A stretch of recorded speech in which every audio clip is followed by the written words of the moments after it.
MNA Adil बाज़ाई बहाल। Justice Ayesha Malik ने DG law election commission से कहा, क्या इलेक्शन कमीशन तमाम अदालतों से बालातर है? आपको किसी चीज की परवाह ही नहीं, क्या आप किसी को नहीं मानते? जस्टिस मंसूर अली शाह ने कहा, आप अदालतों और मजिस्ट्रेट्स को भी नहीं मानते, खुद भी इंक्वायरी नहीं करते। क्या इलेक्शन कमीशन ऐसा ट्रायल करने का हक रखता है? ट्रायल कोर्ट की पावर इलेक्शन कमीशन के पास कहां से है?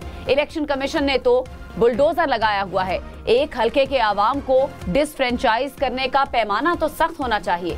जस्टिस अकील अब्बासी ने कहा, बड़े साहब का खत आ गया तो बंदे को डी सीट कर दो, ये नहीं हो सकता।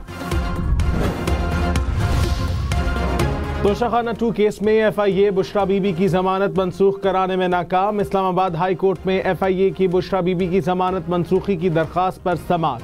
बानी PTI की अहलिया बुशरा बीबी की अदालत में पेशी। अदालत ने कहा, बुशरा बीबी ट्रायल कोर्ट में पेश नहीं होती तो ट्रायल कोर्ट जज जमानत वापस ले सकता है।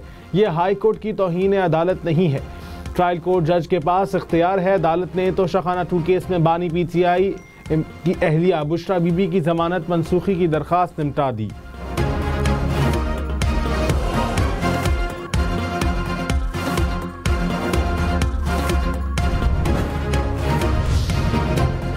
एक शख्स आर्मी में है, उस पर मिलिट्री डिसिप्लिन का इत्तलाक होगा। एक शख्स महकमे ज़राअत में है, उस पर महकमे ज़राअत के डिसिप्लिन का इत्तलाक होगा। अगर कोई शख्स किसी महकमे में सिरे से है ही नहीं, उस पर आर्मी फोर्सेस के डिसिप्लिन का इत्तलाक कैसे होगा? जस्टिस जमाल मंदोखेल के मिलिट्री कोर्ट से मुताल्लिक केस में रिमार्क्स कहा, मिलिट्री कोर्ट्स का पूरा केस आर्टिकल 8 के गिर्द घूमता है। क्या गैर मुतल्लिका शख्स को डिसिप्लिन के नीचे लाना आर्टिकल 8 की खिलाफ वर्जी नहीं होगी? जो शख्स आर्मी एक्ट का सब्जेक्ट नहीं, उसको बुनियादी हुकूक कैसे महरूम किया जा सकता है?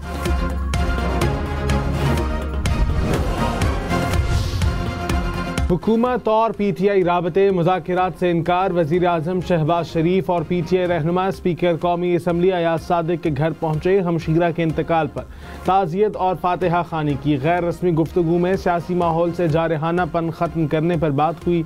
ज़राए के मुताबिक स्पीकर की ख्वाहिश पर PTI रहनुमाओं का पार्लियामेंट की सतह पर मुज़ाकिरात शुरू करने का इंदिया। तर्जुमान कौमी असम्बली ने कहा, वज़ीर आज़म और असद कैसर की मुलाकात नहीं हुई। असद कैसर दूसरे ड्राइंग रूम में बैठे थे। असद कैसर की भी मुलाकात की तरदीद। अतातारड ने कहा, बाज़ाब्ता मुज़ाकिरात शुरू नहीं हुए, गैर रस्मी मुलाकातें ज़रूर हो रही हैं।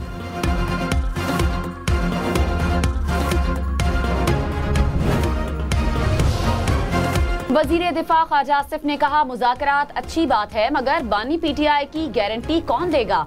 वो दिन में कई रंग बदलते हैं। कभी जनरल बाजवा और फैज जामिन होते थे। राना सनाउल्लाह ने कहा, तहरीक इंसाफ मुज़ाकरात चाहती है तो नून लीग की क़यादत को बताए। कैदियों की रिहाई धांधली से मुतालिक अदालतों से रुजू करें। 9 मई के केसेस भी अदालतों में ही चलेंगे। फैज हमीद के खिलाफ चार्जशीट पुरतशद्दुद वाक़यात से मुतालिक है। ऑफिशियल सीक्रेट एक्ट की जुर्म खिलाफ वर्जी जुर्म होता है।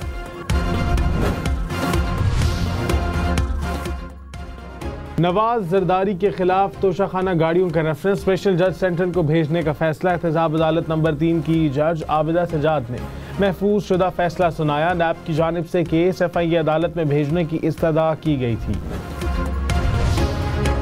पाकिस्तान स्टॉक मार्केट 1,13,481 की नई बुलंद तरीन सतह पर पहुंच गई। 100 इंडेक्स में 2,300 से जायद पॉइंट्स का इजाफा देखा गया। डिवीजन में मौसम सरमा की पहली जो बर्फबारी का सिलसिला वाक़े से जारी है। जी बिल्कुल, अस्टोर में गुज़िश्ता रात से बर्फबारी का जो सिलसिला है उसमें मज़ीद तेज़ी आई है।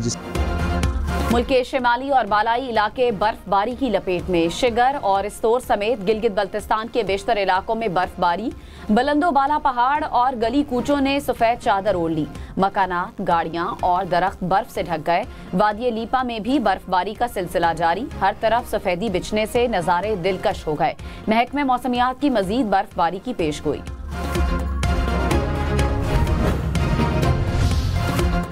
मुल्क भर में कड़ाके की सर्दी बरकरार। कई शहरों में दर्जा हरारत नुक्ता इंजमात से नीचे।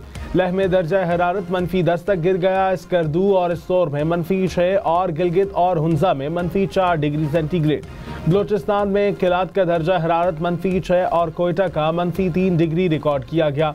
इस्लामाबाद में 0, पेशावर में 1, लाहौर का दर्जा हरारत 6 डिग्री सेंटीग्रेड रिकॉर्ड। महकमा मौसमियात के मुताबिक शदीद सर्दी की दूसरी लहर 22 दिसंबर से मुतवक्किल। वज़ीर आला पंजाब मरियम नवाज का शंघाई एक्सपेरिमेंटल स्कूल और चाइनीज एकेडमी ऑफ साइंसेज का दौरा, बच्चों को आर्टिफिशियल इंटेलिजेंस एजुकेशन के सिखाने के जदीद तरीक़ाकार का मुशाहिदा किया। मरियम नवाज की स्कूल और चाइनीज एकेडमी ऑफ साइंसेज के सदर से भी मुलाकात, स्कूल के बजट, नसाब और तरीक़े तालीम के बारे में दरियाफ्त किया।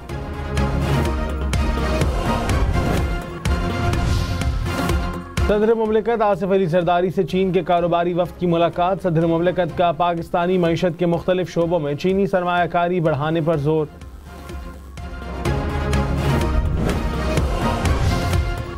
सिंध के सीनियर वजीर शर्जील मेमन ने कहा, सिंध में सरमायाकारी के मौके मौजूद हैं। चीनी वफूद कराची में मेडिकल सिटी और शोबा ट्रांसपोर्ट में सरमायाकारी करना चाहते हैं। सदर मुमलिकत ने चीनी सरमायाकारों को ताउन फराहम करने की पेशकश की है। सिंध गैर मुल्की सरमायाकारी के लिए मौजू है। सिंध हुकूमत चीनी सरमायाकारों को तहफ़्फ़ुज़ फराहम करेगी।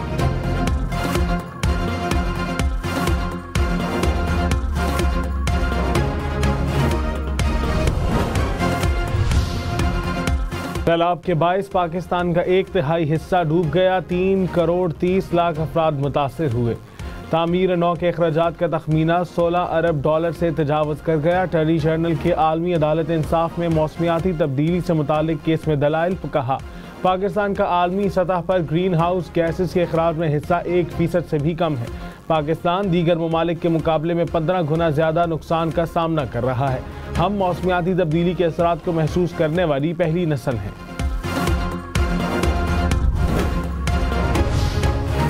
वफाकी वजीर दाखिला मोहसिन नकवी से साबिक वजीर दिफा परवेज खटक की मुलाकात, मुल्की मजमूई सूरत हाल और सियासी उमूर पर तबादला ख्याल। खैबर पख्तूनख्वा में अमन व अमान के क़याम से मुताल्लिक़ इक़दामात पर भी गुफ्तगू। मोहसिन नकवी ने कहा, पाकिस्तान हम सब का है और सब ने मिलकर इसे आगे ले जाना है।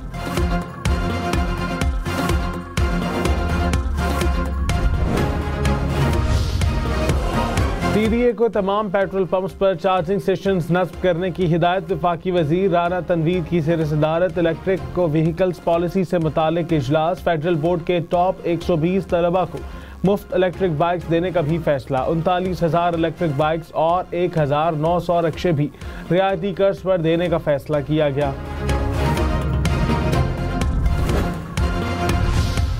सीनियर वजीर पंजाब मरियम औरंगजेब ने कहा, चीन के इंसदादे स्मॉग इक़दामात हमारे लिए एक नमूना है। चीन की माहौलियाती पॉलिसियों को अपनाना पाकिस्तान के लिए एक मौसर हिकमत अमली साबित हो सकती है। हुकूमत सनतों को माहौल दोस्त टेक्नोलॉजी अपनाने पर राग़िब करने के लिए सब्सिडी दे रही है। हुकूमत माहौलियाती तहफ़्फ़ुज़ के लिए ज़ीरो टॉलरेंस पॉलिसी पर अमल पैरा है।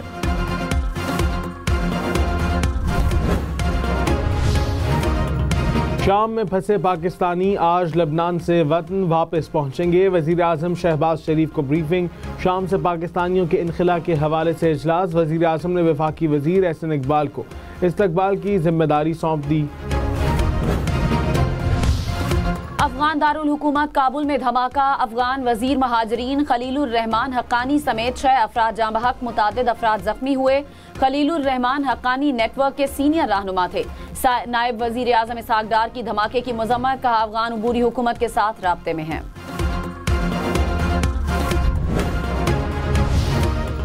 शुमाली वजीरिस्तान में सिक्योरिटी फोर्सेस की कार्रवाइयाँ, 7 खारजी मारे गए। फायरिंग के तबादले में लांस नाइक मोहम्मद अमीन शहीद, मीरान शाह में 4, स्पिन बॉम्ब में 3 खारजी हलाक हुए। सिक्योरिटी फोर्सेस दहशतगर्दी के खात्मे के लिए पुरअज़्म।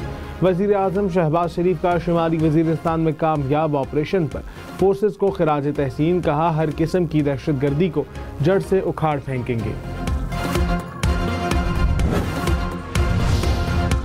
जहेज के सामान में टैंक तबाह करने वाला असलहा सिंध के कच्चे में पहुंचने से पहले ही पकड़ा गया।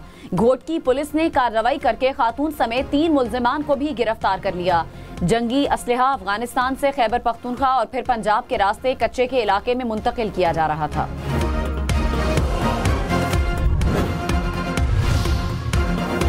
पाकिस्तान समेत दुनिया भर में व्हाट्सएप, इंस्टाग्राम और फेसबुक की सर्विस चंद घंटे मुतासिर रहने के बाद बहाल। तर्जुमान मेटा के मुताबिक मेटा सर्विसेज दोबारा ऑनलाइन हो गई हैं। सारिफीन को तकनीकी मसाइल के बायस पैगाम रसानी में मुश्किलात का सामना करना पड़ा।